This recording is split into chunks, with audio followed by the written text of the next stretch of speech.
Faly miarabantsika rehetra indray rakizy. Ary faly indrindra indray androany hanolotra tantara mahafinaritra sy mahavariana ho anao. Enoy tsara ary. Nandositra i Eli. Mpanjaka voalohany 7:20.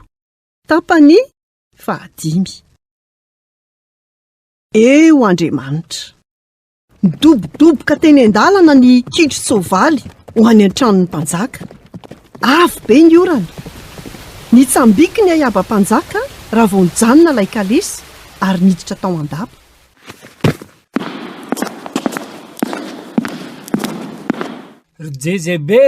Jezebel, tsy azonao vinavinaina ny zavatra nitranga androany.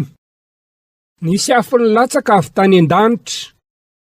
Hitan'ny olona rehetra fa ny Andriamanitra Eli no any Andriamanitra marina. Tsy nahavita nanampy Bala. Maty daholo ny mpanaradia azy. Noheno ny mpanjaka vavy avokoa ny teny rehetra. Mety andresa lahatra azy ve fa Jehova no Andriamanitra? Ny fisian'io vaovao io sy ny orana milatsaka? Tsia! Tezitra be izy nandre izany. Vinoko iny Eliny! Ary noho ny reny Eli fa nitady hamono azy ny vadiny mpanjaka, dia nandositra izy. Niazakazaka aingana be noho izay efa nataony teo amin'ny fiainana izy. Niazakazaka teo amin'ny 200 kilometatra teo izy. Saingina dia teo azy izany, mbola tsy natsiaro ho voaro ihany.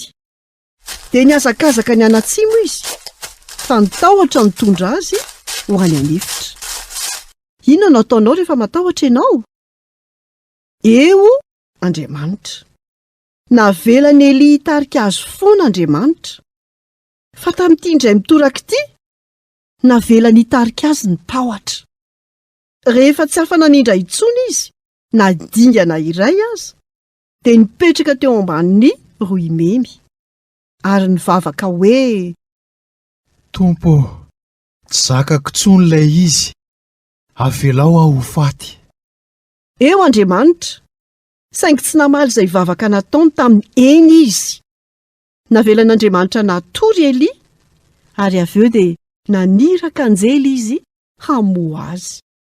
Mitsangana ry Eli, mihinana sy misotro.